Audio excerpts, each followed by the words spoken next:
Want to let you know that Bobby Kirby has left the meeting early to go down to downtown Flint to the meeting to actually speak. I ask you to please continue to send your letters to them for public comment, because they do have to read those as if you were there. So it's really not much time off your back and a lot of time out of theirs. So if we could keep them there longer, reading 100 letters from you guys, that would be fantastic in regards to inspection ordinances, if you want to write about that, or the potential storage of your tenants' items. That's the biggest one we're fighting right now. I think I already asked you guys to silence your phones. If you could do that, that would be great. And so we can get out of here once the speaker's done. If you could put in your calendars, our next meetup is going to be at Aubrey's. That's right downtown Grand Blanc. And Aubrey's Pizzeria right on Saginaw. And that's Thursday, October 28th at 6:30 p.m. And she's got a couple speakers coming for that. There's flyers on the table, so you guys can make sure you put that in your calendars. I do encourage you guys, if you don't have any piece of paper now, to get one from up here so you have something to write on the back of, to take notes. Today our speaker is Jason Romanack, who likes to fly under the radar, so some of you guys may not know who he is, but very successful landlord, and one of those landlords who's a little bit secretive about how he has achieved his success. And today on the phone with a lot of twisting of his arm, I did get him to come up here and share some of his some of the ways he runs his business. So he runs his business doesn't run him. So if you could please help me welcome up here Jason Romanack.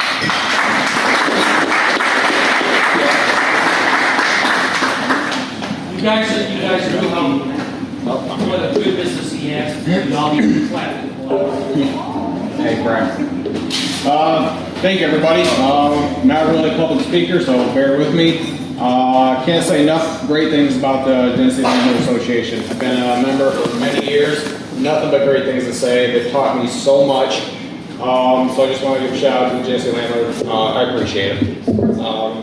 So one thing I was asked to do is come up here and speak about one of the biggest things that helped me to grow. And one of the things that helped me to grow the fastest was by putting systems in place. So, for instance, how many hours are you guys working a week right now on your rental business? Are you working 40 hours a week?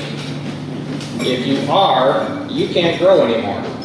You can't physically buy another house unless you want to start working 45, 50, 60 hours a week.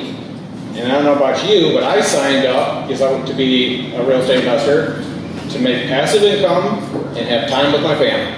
That's why I signed up. All the books said that, all the programs said that. Everyone said you're going to make tons of monthly cash flow and be able to spend all that money doing what you want to do, not unclogging toilets and working on rentals all day long. So if you could keep an open mind, if you're working a lot of hours, you're going to hit a ceiling where you can't buy any more rentals. You can't get any more income. You will max yourself. But if you had tenants that are taking care of your properties, paying on time, and not calling you, how many properties can you buy? All of them. Every single one. At that point, you don't have a ceiling anymore. So what are systems in place? The biggest thing that we need to get back that systems give us is our time. So if you're working 40 hours, we need to get that chiseled down. Let me give you an example. Who's had a call from a tenant because the toilet's plugged, or the sink's plugged, or anything's plugged? So what do you guys do? Call someone? Go out there and plunge it yourself? So you could call someone. You call the sewer guy up, tell him to go over to 123 Henry Street. He goes, you got to then call the tenant. The tenant says, he'll be there in 2 hours. You got to sit there. He'll be there in 2 hours.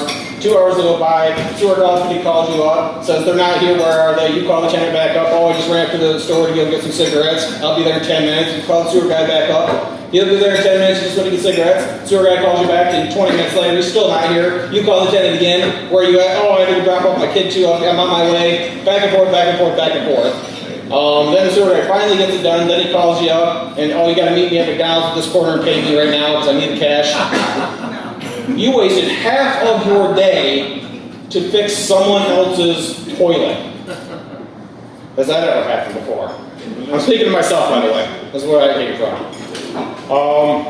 So one thing we do is we don't do any of that stuff. Tenant calls the sewer company. They deal with it. You call them, you schedule it, you take all that. And if it's because of too much toilet paper or Legos or they buried the whatever, the stuffed animals, you pay that bill because you did it too.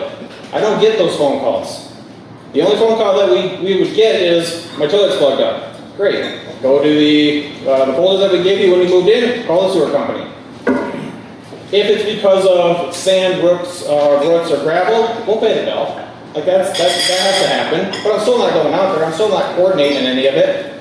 So it took me 5 minutes to solve that problem. Worst case scenario on a phone call. Other people it takes a half a day. I don't want to be wasting a half a day on someone else's problem. So, systems in place. So let's talk about systems.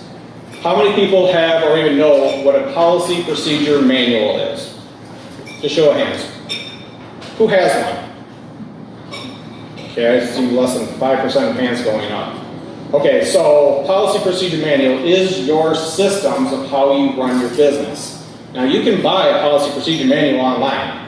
It costs anywhere from $50 to $400, $500, $600. And they'll print it out for you. You can put your name in there, you can put your address in there, they'll put it in a leather binder, I mean, it'll look awesome.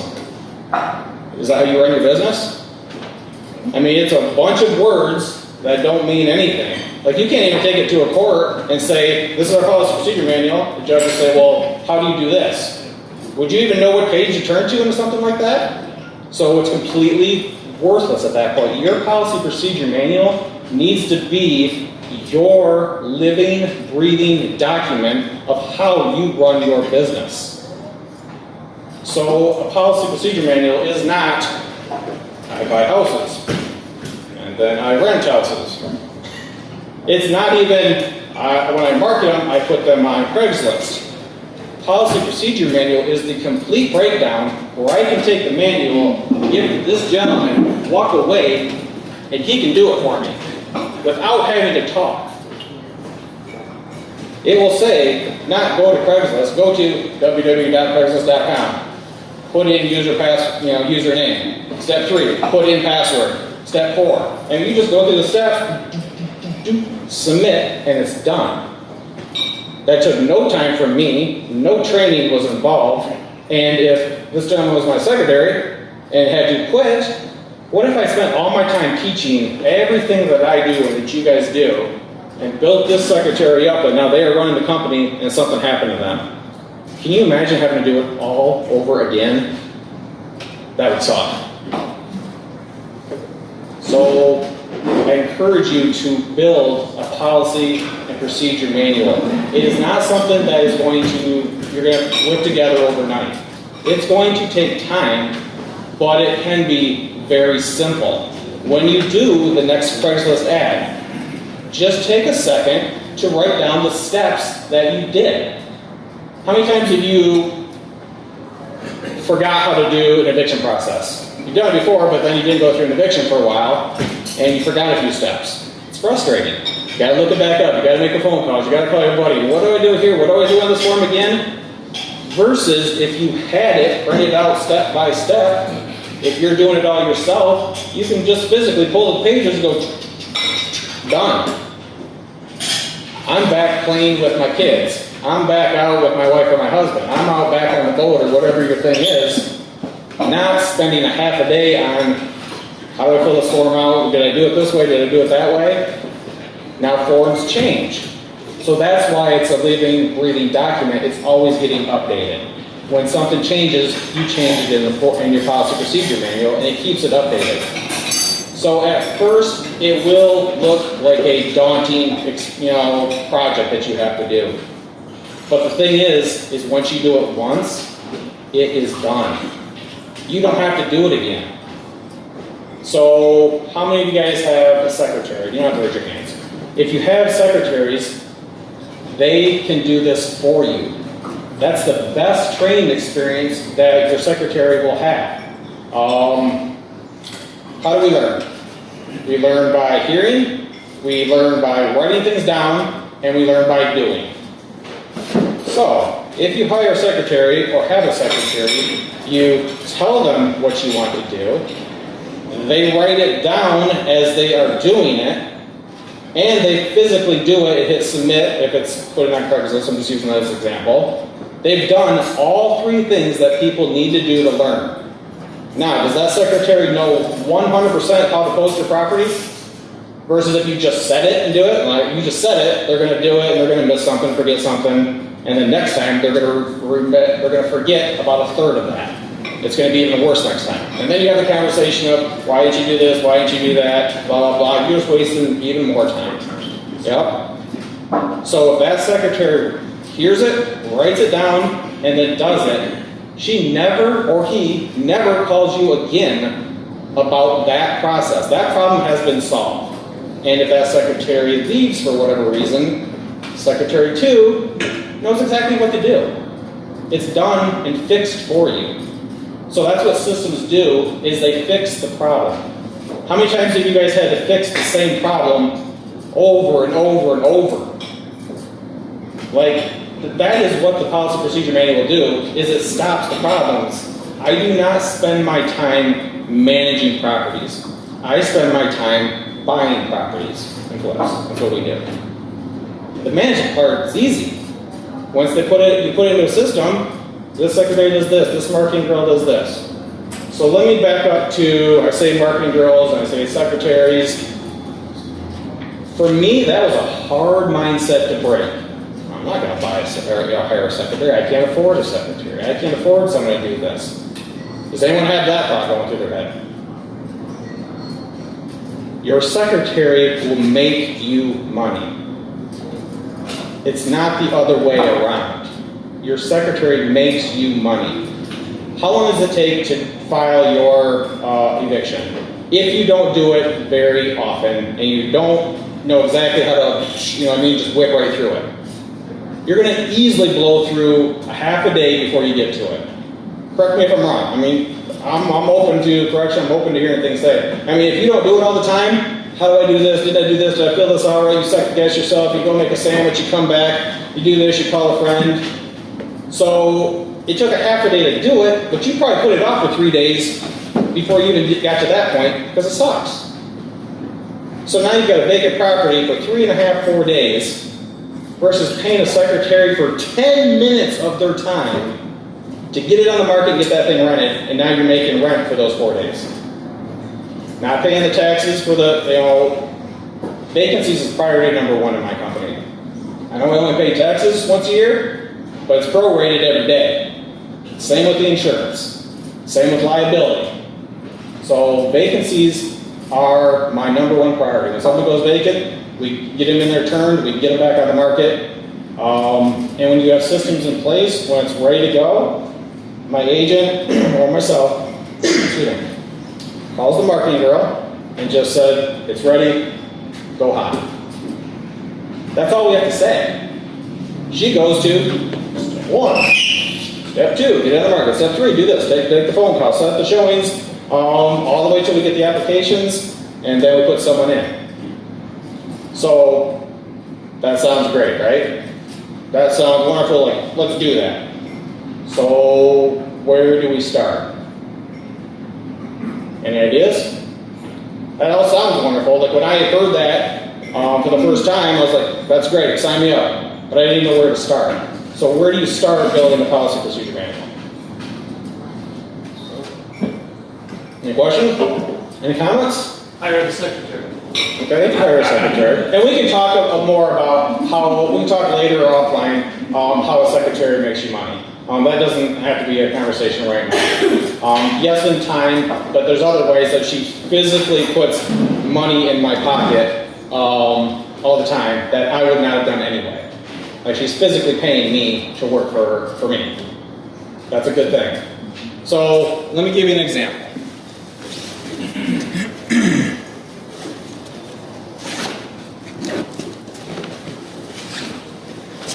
All right. So this is my policy procedure manual for my company. At first, it's daunting. I agree. But it doesn't happen overnight. Okay, guys? Another thing is by hiring a secretary. I didn't print a single word in this. I didn't type a single thing in this thing. I didn't put a single sticket she built this entire thing for me. And she runs my entire company. And it doesn't cost nowhere near what any of you guys are thinking. There's a lot of good people out there that want my secretary stays at home. I don't have a brick and mortar office. I don't need it. I don't want to pay for it. That's just overhead. I don't want it. I don't need it. She works out of her home. My marketing girl works out of her home. Actually, I've never even met my marketing girl, I'll tell you the truth. That's even better. She built this entire thing by starting with me a few hours a week. And then it went to a few more hours a week. And it went to 10 hours a week. And then she went to 20, then she went to 30, then she went to 40. As she was building, as she was doing more and more, as she was learning, then she got to a point where she's like, I don't want to work 40, I want to work 35. Awesome. Go hire me someone else. And then she trained my marketing girl. She didn't want to take phone calls. So what's in this? So everything in here you guys can do. I definitely believe in the KISS system. I know you guys all know what that is. I don't have property software. I don't have any of that fancy stuff. My stuff is on Google spreadsheets where me and my agents can see for free, and it's all up there in the cloud, wherever that is, and I can pull it up live whenever I want it. I know whoever's not paying the rent, by pulling up on my phone on Google Drive, red means you owe, green means you're good. My kids can look at it and be like, Dad, 1233, owes you money. Yeah, they do. So keep it simple, and this will work. If you forget something, you turn to the page, it's step by step of everything you need to do in your business. So I'm not going to stop and ask certain questions on this, but let me rattle some things off so you guys can just feel what kind of things are in here. It starts out, her first page is just what is her weekly responsibilities, monthly and yearly. I mean, like weekly, she picks up my mail, she does payroll, she runs reports for me, stuff like that. Monthly, doing 7-day eviction, more payroll stuff, different things. Yearly, she's got to file water affidavit renewals, 1099s, LLC renewals, stuff like that. But your first couple pages are just your mission statement, I don't want to say other stuff, but fair housing, your operating agreement, the IRS, your EIN number, like all your important blah, blah, blah government paperwork. You know what I mean?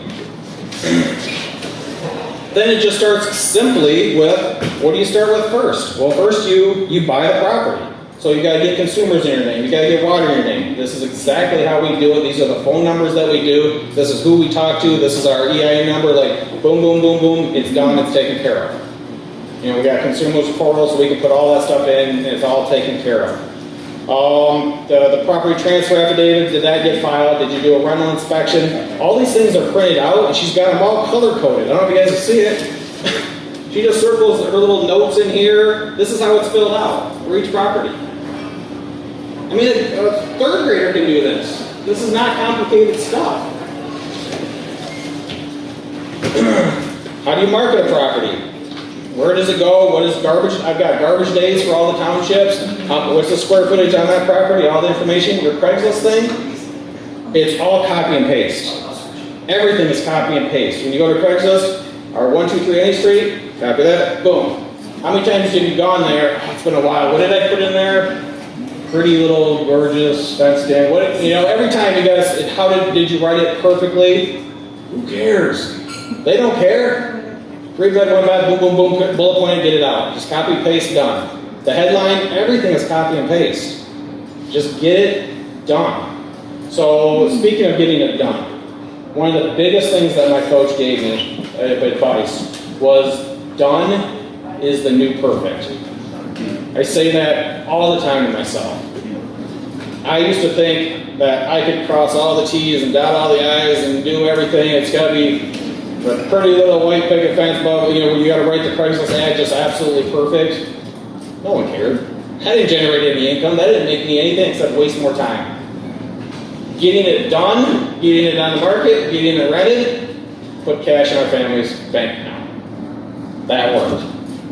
Done is the new perfect. Now, I'm not saying lower your standards to where it's, affecting your business. I'm not saying that. But don't get beat up on the little things. Get it done. Not, I've got this vacant house that's been sitting here for a day, 2 days, a week, 3 weeks. 3 weeks, seriously? That should be making you money. It should not be vacant for 3 weeks. And I'm open to someone disagreeing. I've got no problem having an adult conversation with someone. The flyers that we put in the house, we don't show the houses. We just set up times they go in the houses and they go see them. I don't need to be there. They don't need us there. They don't need us looking over the shoulder. I'm definitely not going to waste my time putting cookies in the oven and putting the potpourri thing in that the books say. I don't show up to a single showing. They come in, do them, put the application online. We approve and deny them and move forward. Jason, Yeah. can you tell more about how you don't go to the house and how you actually set up the showing for them to go through? I can if we got time afterwards. Okay. Let me run through that and bring that up later. That's a whole other thing myself. Like I said, I don't really want to go deep into this. Just want to show you how easy it is to build this. Because at first it does look huge. But has any of the thing I've said complicated yet? I mean, it's literally crayon and napkin stuff you can write down. And then you can have your kid type it up for you if you can't type. I two-finger type. So, how do you market it? What are the websites that you put it on? And then when you put it on the websites, like here's the Craigslist one. It's a whole page, step by step. That's how it's done. I don't say put it on Craigslist. This is exactly how we put it on Craigslist. Step by step. I don't have to think anymore. I just go there. Yep. That's all the secretary has to do. For Facebook, for MailChimp, for putting it on the Genesee Landlord Association. It's step by step. How do we do it? I'm not going to remember all that stuff. My secretary's not going to remember that. Just look it up and do it. Okay, then we show the properties. How do we show it? How do we set up the appointments? What are the top 10 questions that people ask? I mean, how do I view it? Do you have any other homes? Do you have Section 8? Is Flint City water safe? These are questions that most applicants ask. So our marketing girl gets these questions. She reads them. These take care of 95% of the questions. Whatever few are left, she calls my secretary, gets the answer. But it's not even answered questions. They just want to get in the house. They don't really care about this. They're just trying. How many times do they call you? You put on there 3-bedroom, 1 bath, $500 a month. What's the first question? How many bedrooms? How many bathrooms? What is the rent? Like you had to read that to find my phone number. They don't care about that. They just want an appointment to get them in. So here's some quick talk. Get them in. The pet policy, blah, blah, blah. We even got it broken down to when we hire a marketing girl, we tell them, or guy, after a set amount of time of you learning, we're going to have one of our agents call in and you won't know. Here's the questions they're going to ask her. Did she pass or not? Like we follow up with these people to find out if they're doing a good job. There's putting systems in place, but then there's also backing things up so you know things are getting done. It's not just a plug it and walk away and you're on your yacht all day long. You've got to follow up and run your business, not let it run you. If that makes sense. Then they're going to do the application. How do they qualify? What do they need? Here is this is just done on Word. Did you call the employer? Did you call the past employer? Did you call the current landlord, the past landlord? Did you check out the courts, the tax records for the person that owned it? Did you look up Otis, Google, Facebook, the sex offender list? Did you run a credit report? Check, done. Red flag for this reason. You're not approved. Get all the way through it, you're approved. Put them in. And this keeps it all legal and legit too. We're not discriminating. Everyone goes through the same process. So if someone ever came back and said, you discriminated, I can take this, and I do take this to the court, and you win. Every time. This is our process. Versus if you bought the one online that just looks impressive in a leather binder, it's completely worthless. Because I consider buying one of those, that's why I bring that up. I've got a list of landlords that I have in here that my secretary, when she sees that one of you guys own a property that they're applying for one of mine, she'll call me up and she'll like, hey, call up Brian. You know, I'll call Brian, hey Brian, I've got someone that's applying for one of my house, they live in your ABC house. Where they move? Did you know they're moving? No, I didn't. But you can take them. Or, yeah, I didn't. You know, they told me they were moving because of what I'm selling the place, they're great. Like, that's how we work together, guys. You know, it's give and take on that. So, I've got a list of you guys that actually do, you know, share.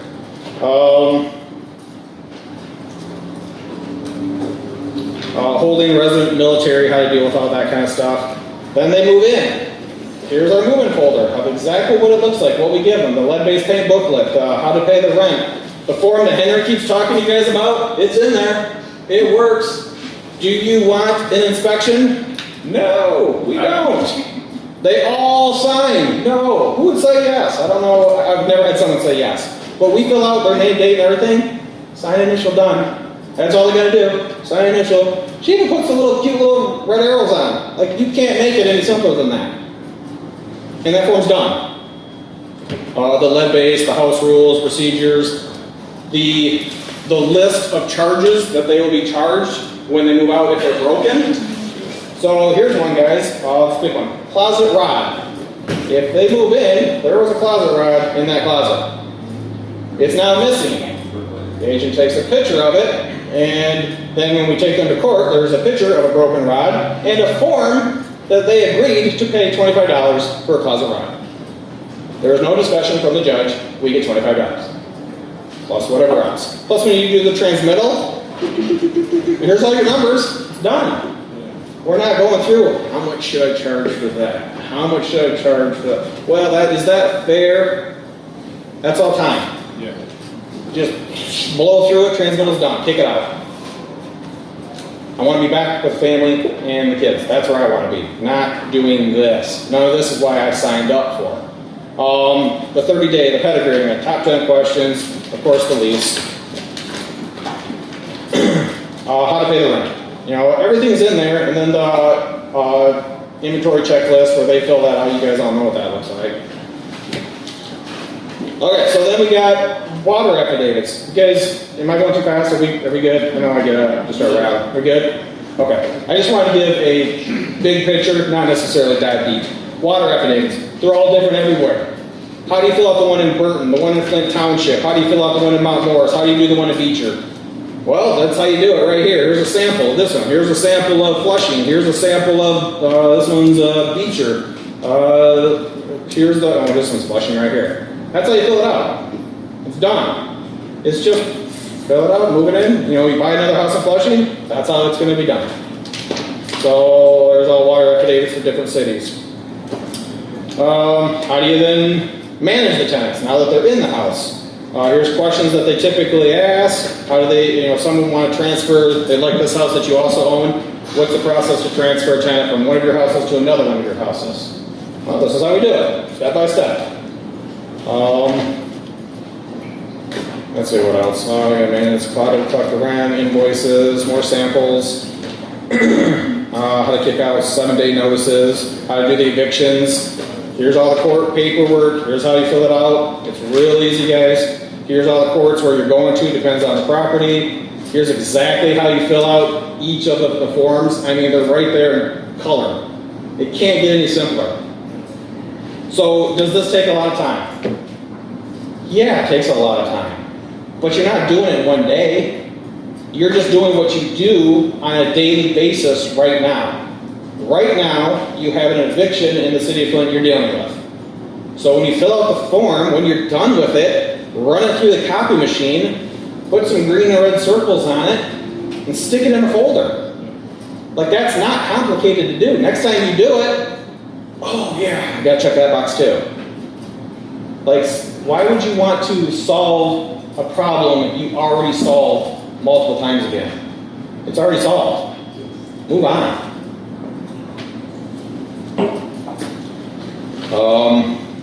Tenant moving out, what do you do? How do you get the transmittals out? How do you take care of that stuff? Did they get the 30 days notice? We send them a move out pamphlet too of how do they get the water back into, or out of their name back into ours. Same thing with consumers.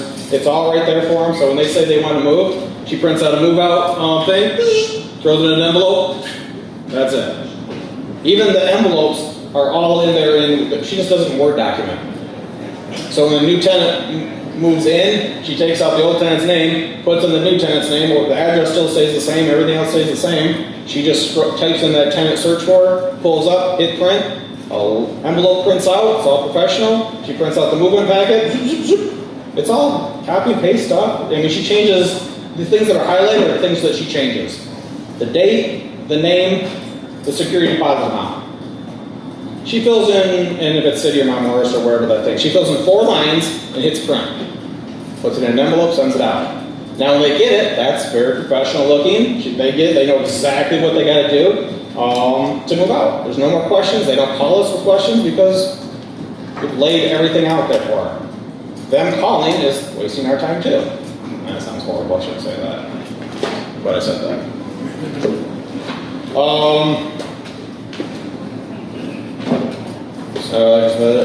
Small claims. You went through all the way to court. Now, how do you file on small claims? That's all in here. What happens if your house burns? You guys ever had a house burn down? Well, we know exactly what to do. If a house burns down, we deal with the insurance company. Like, I'm not going to try and call them up again. The first time, that was horrible. Absolutely horrible. And I didn't have to make phone calls. I didn't listen to my secretary tell me what happened, so I had to make a decision. So she printed this all out. This is exactly what we do. Side note, if a house burns and you insured it for $30,000, that doesn't mean you get $30,000. 25% of it is going to the city or township that house is in, that the house resides in. And if you fix the house, then you get 25% of your money back. If you don't, you're forfeiting 25% of your money. So, side note on that. We fixed it up, we got the check. So, that's all good. So, I mean, fire damage in here. How does she do payroll? How does she do MailChimp? When you guys are marketing properties for a 2-bedroom and you get someone that calls and says, oh, it's kind of hoping for a 3-bedroom. Let me know if you got a 3-bedroom. And they sound like a legit person that you would put in. Is that written down? Do you have them to call? We have them go and get on a priority waiting list. It's free, whatever, it's just an email. And then when we have a property that comes available, we've got thousands of people on it.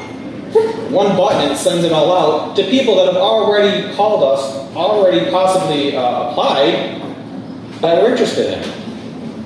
Now, if we know they're not going to get approved, then maybe we might remove them from the list. So that doesn't go out there. But it's click, click, click, and it just went out to thousands of people. A lot of times we'll rent a house before we even have to market it, just from this list alone. Like, you've already got people calling, they want a 3-bedroom, whatever, and you got one that popped up, why wouldn't you call them first? You know what I mean? Just or send them an email. It's quick and easy. Let's see what else we got. How we do our lock system when tenants move in and out, sample letters, QuickBooks, confidentiality agreements, stuff like that. Yes, it's a lot of work, but when it's done, this is awesome to have, that I don't have to worry that I'm going to forget something. I don't have to worry if something happens to my secretary or my marketing girl. This is done and I can still move forward very quickly. There's no way I can remember all this stuff. I forgot way more in here than I remember. And I'll admit that. But I don't have to worry because this is printed out for me. And you guys can do the same thing. Everything was in Word, everything was copied, everything was circled with a highlighter. Nothing's expensive, nothing's complicated, and it works. Questions, comments, disagreements? Tell them what it did for your time. So I can play with my wife and kids. I don't want to work 40 hours a week. I don't want to do that. We all signed up for the cash flow and to go play, right? That was the main idea. I mean, I didn't want to fix a toilet or get a call in the middle of the night or anything like that. I didn't sign up for anything like that. So that's what this does, is it gives you back your time. So obviously it's putting the right people in the house too. Like you put someone in that's just needy and not paying the rent and constantly calling you, yeah, you got a problem. But if you got someone in there that's taking care of the house, paying on time, not calling you, that's the people we approve.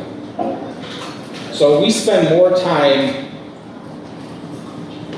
I would venture to bet, we probably spend more time than most people in the room here on our approval or application process. That's where we spend our time. We know more about the applicant than they know about themselves. Like they'll call sometimes and be like, how did you even find that out? That's our job. Yeah, Facebook. Yeah, good call. Like that's our job. Why do you want to live in our house? Do you work right around the corner? That's a good reason. Or do you work 700 miles away? Like you're going to leave pretty soon. Yeah. Is grandma and grandpa live right there and you're a single mom with 2 kids? Like that makes sense. There's babysitter right there. You're gonna put down roots right there in my home and stay there forever. That's what I'm looking for.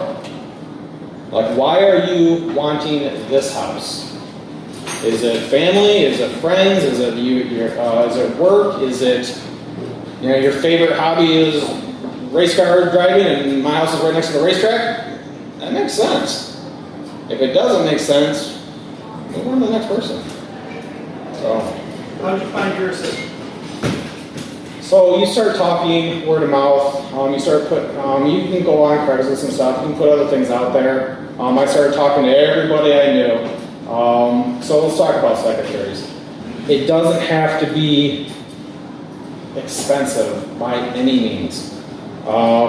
Single women, men, stay-at-home men and women, retired men and women that just want something to do.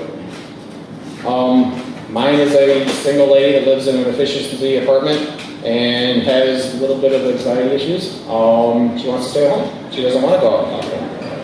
Great. She runs my whole business out of her apartment. Marketing girl does the same thing. Like that's the job she's looking for. It makes me feel good that I could supply that for her. I'm not, the rich, greedy landlord trying to make her work for pennies. That's not it. That's exactly the job that she's looking for. She wants to be, and I let her work on her time, on her schedule. Tomorrow she can't do this for me because she's going to go to the zoo with her grandkids. Awesome. That's what I want to be doing too. Like I support that 100%. Go with the kids. You'll get your stuff done. Most of the stuff that needs to get done doesn't have to be done now. You know what I mean? Even weekend calls, right? The worst thing that's going to happen is water, fire, or blood. None of those I'm getting out of my jammies and going to Oakland for. So I will talk to you on Monday morning. So, I know my sister worked for you as a marketing girl before she got another kid. And how do you pay? I think you were paying per email and per call. Yeah. How was that set up? So the marketing girl gets paid per phone call. So she's not encouraged to talk and gab on the phone. You get someone that's really chatty, they're just, why? So if you want to talk for 5 minutes, you can talk to them for 5 minutes, but I'm only going to pay you for that phone call. So she's encouraged to say the things that she needs to say, which is just get them an appointment, get them in the house. That's all they want. That's what they're calling for, is to get inside the house. They don't care about you, your company, whatever you did, your landscaping. They could care less. They just want to get inside. So she gets paid for the emails to respond to them and the phone calls. How much per email? $1. How much per phone call? $1. How do you check the phone calls? Google Drive. Spreadsheet. She puts them in there because that's how I see too. She puts them in there of the times, the people that are calling, and a comment about it. They're Section 8. They have 17 pit bulls and looking to buy another rooster or whatever. You know what I mean? These are things I want to know. So she gives me quick little comments about them. We'll call back later. Doesn't know she likes the area. Okay, whatever. Do you give them a phone? Yeah. The iPhone 7. That's all they need. Pick up the phone, She makes all the appointments just on the iPhone. So she's encouraged to just get the appointment scheduled and done. The emails, guys, how many times have you emailed a company and they don't email you back? It sucks. You're like, man, why don't you answer my email? So we answer our emails. Even at the end when it's rented out and they start piling up, like we've already got it rented, but it takes a day for that person to get the paperwork signed and blah, blah, blah. All these emails start coming in because it doesn't come off the market until it's rented. So then when it's rented, Lady calls, Lady Cole. She shuts everything down, and then she goes back and emails all those people. All the emails are copy and paste too. They're all asking the same thing, because most of them just hit the stupid button that says I'm interested, right? So it comes to you, I'm interested, please give me a call. I'm curious about the rent. That's what their copy. Our copy and paste says, please give us a call. This is all the information about the house. Give us a call at your convenience. Copy paste. So she just goes through, copy paste, copy paste, copy paste, copy paste, done, done, done. Every once in a blue moon, you get someone that's got some specific questions. Okay, so she takes 2 more seconds and writes another sentence. But keep it simple and get it done. Done is perfect, and move on. Does that make sense? Does that help anybody? And just so I'm clear, you said you can pay her completely as needed? That's it? Yeah. There's been I give her a base fee too. Like I've had months where I'm 100% booked, nothing on there. She gets $100 a month to just have my phone sitting in her purse. What do I care? Like that's good. Have you ever used VAs? Yeah, VAs are great. I've got no complaints with VAs. They'll pay $3-4 an hour to have someone in the Philippines work for you. Yeah, I've got nothing. And if anybody in here needs a VA, just shoot me an email. And I went through all the work of getting VAs myself. So I found actually a guy in the Philippines who has a VA staffing company, like in the Philippines. And so you just have your point, like I give you his email, you tell him what you need, he sets you up with what you need, and you pay them weekly. It's super easy. Because I had a week to find my first VA. So this one guy, I've been using the same company like 5 years now, all through this one guy. So I hired telemarketers through him, all sorts of weird projects. I just hired him for Google reviews on a side project. And somehow they VA? virtual assistant. Oh, VA. What's a VA? That's old school right there. It's still working though. I'll give it to you. It's still working. Hey Jason, how many times a week do you jump out of an airplane? Many times. Next question. What day of the week do you spend 7 days? On the second. Rent's due on the first, right? 7 days go on the second. They call. Oh, it's only the second, blah, blah. Oh, it's just computer generated. Pay the rent. Well, it was. She had to hit print and went to the computer. I mean, that's what we're here for, right? Is to collect the rent. So here's what's happening at all times. At 100% of the time, someone's being trained. Either you are training your tenant or they are training you. It never stops. So if they are paying on the 4th and then the 5th and then the 8th and then the 9th and then the 10th and you are letting it go, they are training you. Pretty soon that'll get further and further. If we put a deadline on the 2nd, we can pay it on the 3rd. Or the 4th when they make extra money. So treat it like a business, guys. It's all about mindsets. I encourage you to get out of your comfort zone and try these things. I mean, all these things, these speakers get up here and they talk all this great stuff. Like, this sounds great and wonderful. At least it did when I first heard it. And then I started trying it. It works. This is not complicated. The kids can do this for you. Secretaries will make you money, not cost you money. Let me give you an example about that. I feel like some of you think I'm lying about that. Okay, I am not a computer guy. I don't know if I've made that very clear. How many of you guys are doing the Home Depot rebate from Menards? 3-4 people. So, Menards does that 11% thing all the time. Home Depot honors all of that. So, my secretary, the wonderful lady that she is, printed a step-by-step of what you do to submit it, and Home Depot will mail you a gift card for 11% off of your projects. This month alone, my secretary handed me a stack of over $2,000 free money. I didn't do a thing. I met her, whatever. She picked up my mail. She did whatever. You know, we meet once in a while. She handed me my mail. She gives me a stack. She even, on the back of it, scratches off the stupid code. And on the front, in Sharpie, she writes the amount. And gives me this huge stack of gift cards. It was over $2,000 this month. I am not going to go home and do that. I don't got the time, the patience, the willpower to do any of that. So she made me over $2,000 by doing that. Like, that's good stuff. Are you still buying in the city? Absolutely. If you're selling, give me a call. I buy all through Genesee County. We also do flips and rehab. If you got a project that you want to rehab, give me a call. I'm not up here for that though. So any questions on this? Jason, so have you changed security deposits? Are you still using security deposits, or are you taking an upfront fee and then giving the credit for how clean they make the house? Security deposit. We also allow them to pay extra money every month in a special savings for them that they can put in extra money every month if they want to build up for like at Christmas time. So they build up $25 every single month that goes into a fund, and come Christmas, they can call up and say, how much is in my fund? It's like, oh, you built up to $400, would you like to apply that? Yes. They never call to apply it. But when they move out, I've got an extra $400 in that account. That happens all the time. Rent is $695, they always put in $700.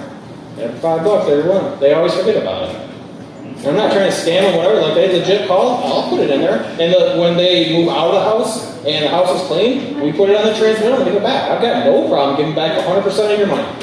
That'd be awesome if I could do that every time. That means the house is in perfect condition the way I left it. Like, I don't got to do no turnaround. I'll give you back your money. I've got no problem with that. But if anything's broke on that list, that's how much you get charged. Does that make sense? I mean, do you agree? Raise your hand if you disagree. We can have an adult conversation. Oh, so you hand them, I know that they're doing the lease, they sign, I understand these are the charges I'm going to be charged. They get a 1/2-inch binder when all of our tenants move in. It has everything they need to know. Where to call, where to do this, where to shut off the breaker, where to shut off the water, who to call for an emergency, who to call a sewer company, the charges you're going to be done, your lead-based paint, the book, there you go. Everything you need to know, and it's put in the different information. Their name, their date, the address, it's a couple little fill-in blocks. Print. So every tenant gets a move-in book, and that's all the information they need. They get their own policies and procedures manual. Yeah, absolutely. So when they call and, well, blah, blah, blah, blah, what's the lease say? Well, it says that I owe whatever. Okay, when will that be in by? Is this after they sign the lease, you produce the book? No, right there. That's the moving process. They go through it. There's no printer in the. Keep it simple, guys. We just have 2 of everything. So we lay it on the table. They sign this one. They sign this one. Turn the pages. They sign this one. They sign this one. When we walk out, we got a signed copy. They got a signed copy. I'm not trying to scam anybody. It's all on the up and up. It's all spelled out very clearly. This is what we expect from you, and this is what we intend to do. And the lease is all just for worst case scenario. You only really evict because they didn't pay the rent. They moved in their brother-in-law in the basement. Whatever. I mean, I know some of you disagree with that. That's fine, whatever, to each his own. Maybe he'll pay some of the rent. Maybe, I don't know. I don't care. Take care of the house. Pay the rent on time. Don't bother me. In that order. I don't see anybody disagreeing, but here's the challenge. Go do it. Go do it, guys. This is not hard to do. So, Have you ever been stung, I don't know what they call it, the plumber, and it's a big bill, they disagreed or whatever, just take it out of their security deposit? so why was it backed up? Because they put the kids' toys down there? What if the roof leak and they come out and they... If it's a legit an issue for the house, we'll pay the bill. and they- The sewer company will call me up or call our office and say, she talks to, this. Yeah, I don't have a problem paying that. If it's there's sand in it or roots, the lease says all that. If there's sand, roots, or gravel in the sewer line, that's what caused the backup, we'll pay 100% of that bill. But if the sewer company writes anything besides that, and we get so many things in there, that's their bill, and they can take it up with the tenant. Why do I gotta be the middleman? I didn't plug it. I gave it to you in perfect working order. The funny thing is, once I started doing that, I used to pay for sewer cleanups all the time. Once I started doing that, having them call and schedule their own sewer clean, it was weird. I never got sewer bills anymore. It was sewer cleanup bills from the drain company.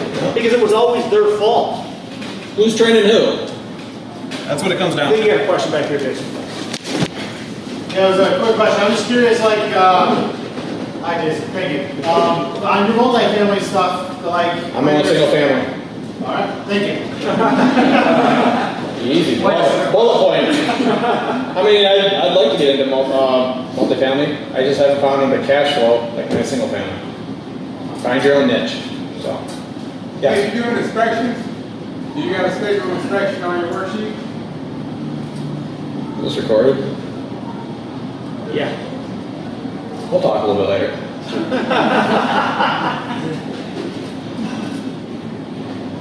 Next question. Yes. What hours do you require your girls to work? Whenever they want.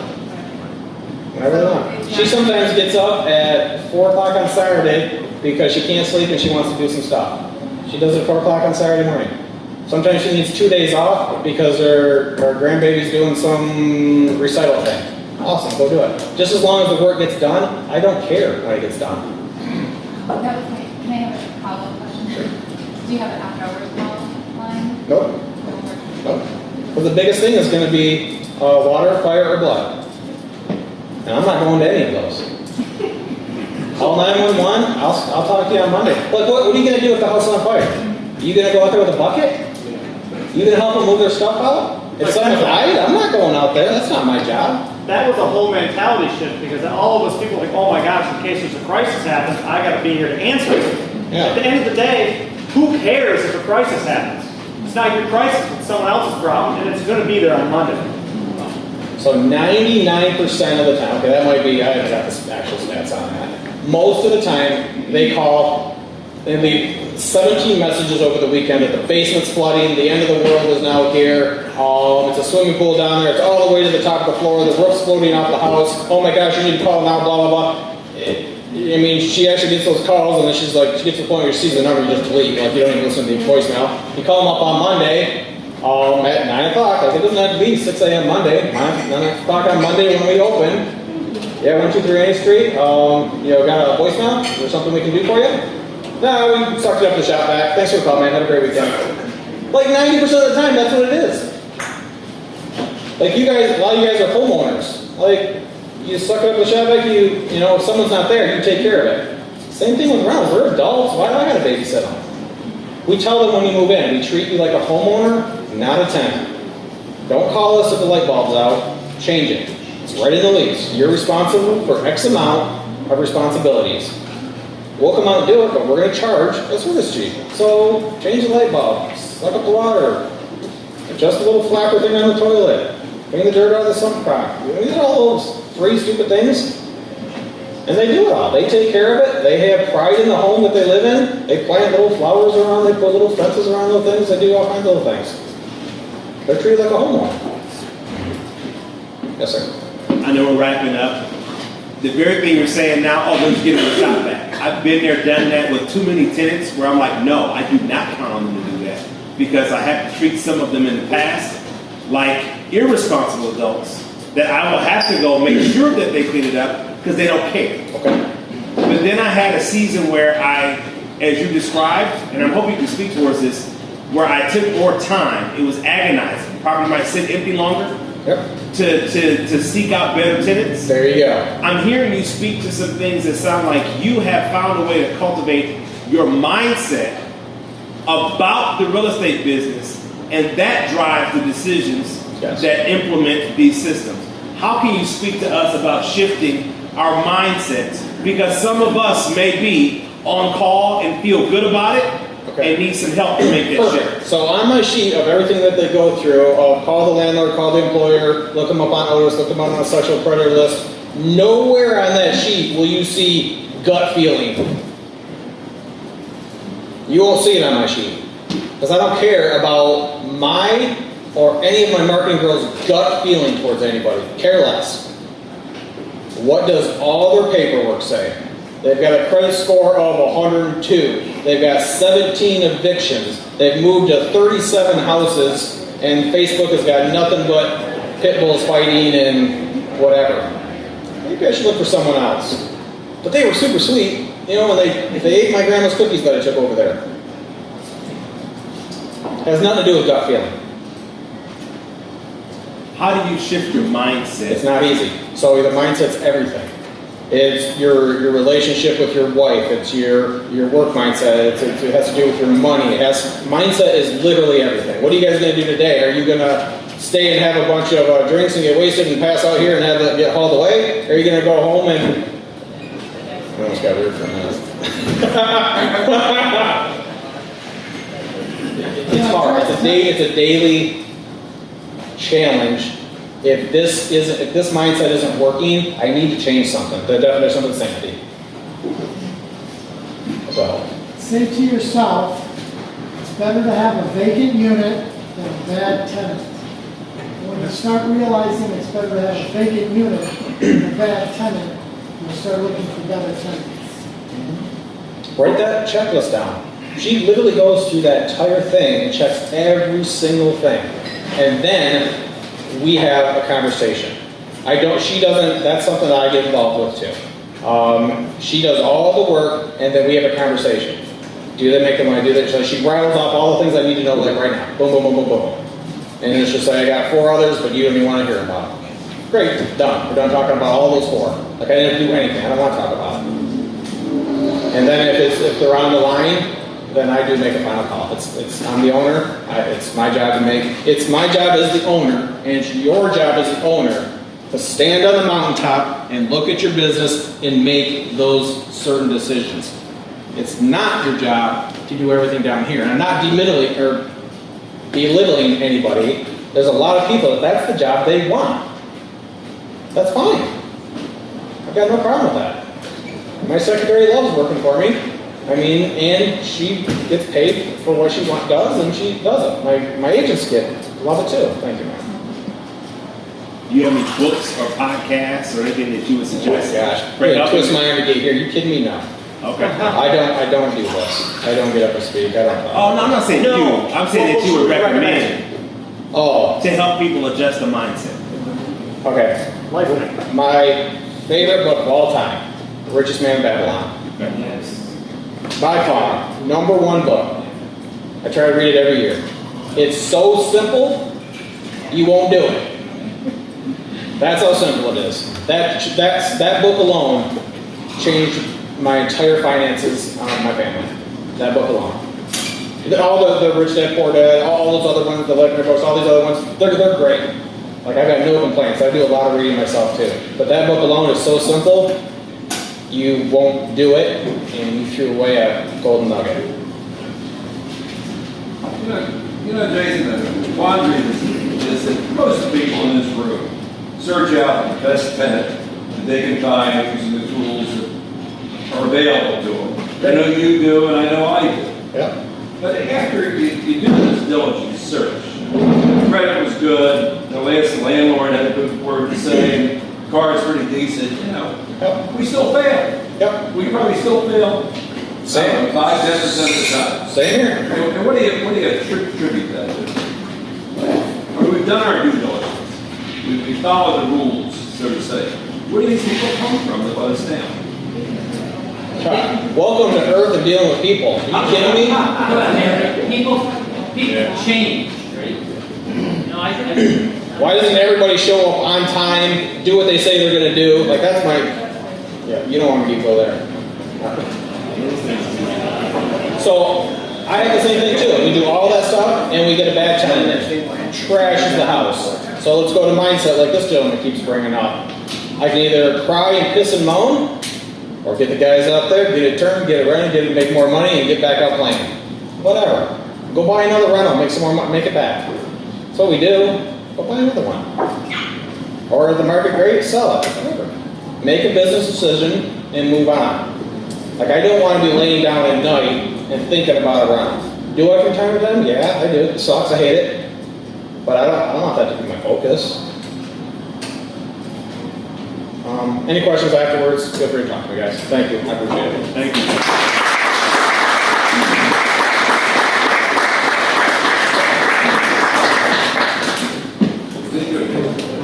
Thank you, Jason, for coming out.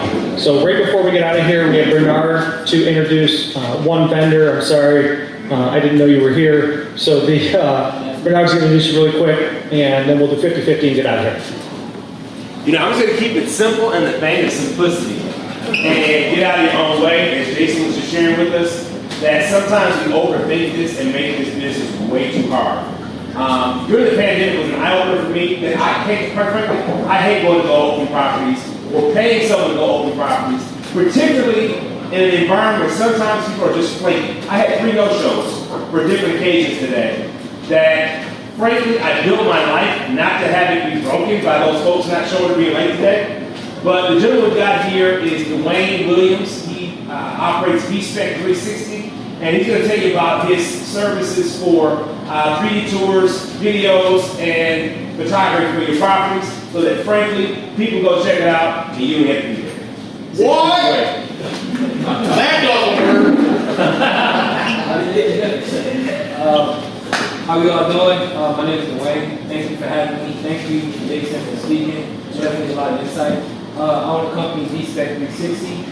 We focus on Matterport 3D tools. And I don't mind saying it purely just because you have the technology, you understand the level that you're getting versus pretty much Google Street View. Everybody has used it before. When you're using Google Street View, you kind of time warp, jump through time with what we do. It's a very smooth transition.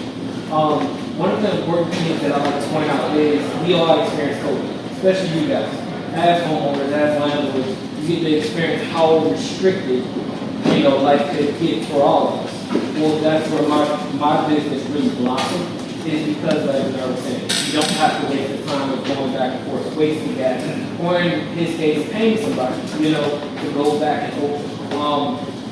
It's really affordable, which is one of the biggest things that people don't understand. Yes, you say, okay, well, I can do it for free for myself, but how much are you wasting in gas? How much are you wasting in time? Are you at home now with the wife and kids, or are you actually going and unlocking that door, wearing a mask and everything else in between? As far as pricing and things go, literally, you can, $50 a month. I'll just go ahead and put it there. It's $50 a month per tour. These things are very simple, but as far as systems, it's highly important because of the fact that now you are freeing up that time going forward. And that's something that I was extremely pressed on. And then last but not least, as far as credibility goes, we work with MOP. We're in the process of finishing up our tour with MOP. We are looking into close a deal with Kettering very, very soon. We have information in state. I'm proud to say I got invited to Africa. So this is really something that's important. And I feel like it's the next wave of the future where automation and being able to see the space is highly important. So once again, thank you. I have cards up here, and you can just talk to me. Well, I'm sorry, do you have any questions? This? Okay, you go. You running drones? Yes, sir. I definitely do drone footage. I do commercials. I actually just got another one for his church a couple weeks ago. So, yeah, we do the whole gamut. Yeah. Can you do inside the home? I'm sorry? Can you do inside the home? Yeah, so we actually got baby drone. It's really, really cool. We actually fly that inside if we are creating video.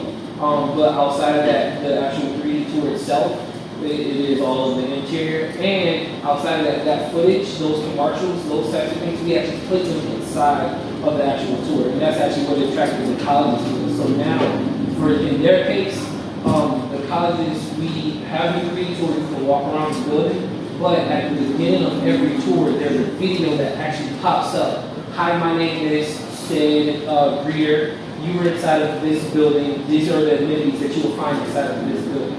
Well, we take that same concept and in you guys' case, you flip it and now you use it for, you guys' property. So yeah. Can you watermark that? Yes, the videos? Or, yes, we definitely can. And so after you're done with it, who owns the video? So you guys own the video.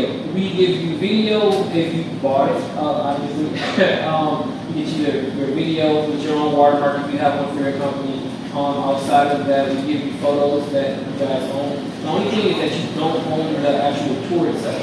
The reason why you can never own the tour is purely because we have to pay for the storage or the space on the server monthly, just the way that you guys do. So as you guys already know, if I say, okay, you guys are going to pay a one-time fee for forever, eventually this asset will now become a liability. So to prevent that from happening, it's a monthly membership. Now, the beautiful thing is that you don't have to stay with it. And that's one thing that we tell all of our customers. My grandmother and my grandfather, they weren't married, but my grandmother always told me that she was cooking. If you know your worth and you're able to bring it, the ring is only just a bonus, But my grandfather did. Came home every day and he handed over that check. No ring necessary. I don't need a ring, right? And the reason why is because I bring enough value to where if you want to walk away, sure. I'm not quite sure more how you think about it. So do you guys know what a Matterport is? Anybody here experience them?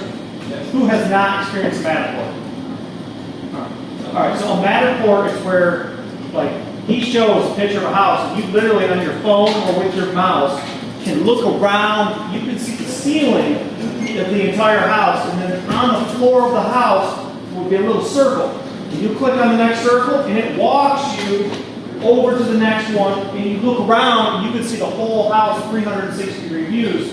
So it literally does eliminate people actually seeing a property. So like he said, a college doing it, it now eliminates college tours because they can walk from their dorm room to the cafeteria in the Matterport. It also does a downhouse. Yes, and a 360 view. Yeah. And I've had to do it in the past where I had a building, it was a 14,000+ square foot building. The process of doing that then gave me the blueprint of the building. So I had my measurements, my dimensions, the layout of the building, and I had that. So I didn't have to go hire an architect to get those numbers. Now I would for the actual construction, but for just doing the numbers, the square footage, the dimensions, that was an add-on to the Matterport service that now I've got it. If I need to tell someone this is your unit or this is your section, there it is. I'll just throw this out there. We had a house that we bought in 06, almost 4,000 square foot, 7-bed, 4-bath in the city of Flint. And at that time it praised real good, and we've been underwater for like forever. I had tenants in the house that were considering moving about four months into the year. While they were still living there, because I had this digital resource, I was able to, in my office, sell the house to a new buyer without them having to step foot in the house, disrupt the existing tenants, or get them nervous. The deal was already settled because they were able to have that experience virtually before going in there. So we think about having a tenant in the house that's not paying, but I got to get somebody in there because it's in Flint, if it's empty, somebody's breaking in. I can already pre-tour that with the new tenant and make my transition that much more smooth when that old tenant goes out. So this is save my time, save my energy, and save my property because it's not sitting empty unnecessarily long. Thank you. The last thing, as far as one of the things that we also bring up, I forgot to mention, which is also why projects use. We also have the ability to post our tours on the Google. So directly on the Google, which is highly important. The reason why is because instead of having your own website that you're hoping that somebody knows or looks at your business card and goes to your website, what we do is we post your property on Google. So 123 North Street or whatever the street may be, once you go and click it type it into Google, not only does a picture pop up that you're already going to see from Google Street View, our tour pop up right beside it, which is highly important. So now inside that tour, as you're looking around, you will be able to see a link to your personal website. So in this case, UFMFlint.com, .org, like you're able to see that. And so So now you click that. So now people are going directly from Google right over to whatever preferred landing page, whether it be for rentals, whether it be to call us directly, that call to action, whatever it may be, it's all right there. So yeah. So that was a mindset change. I'd like to be the first one to get a business card. I would love to do one of those. Thank you. Yes, sir. All right.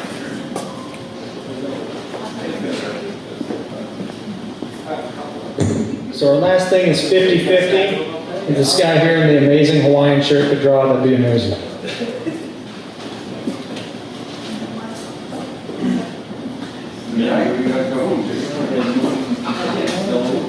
This is one. So we got the last four digits, 5281. And thank you guys for about 50-50 tickets. This helps contribute towards our PAC to give campaign donations and fight legal things at the city of Flint, typically. But 5281. Who's our winner? We got a winner. Thanks for coming out. All right, you have a good day. Thank you guys for coming out. You guys all have a blessed night.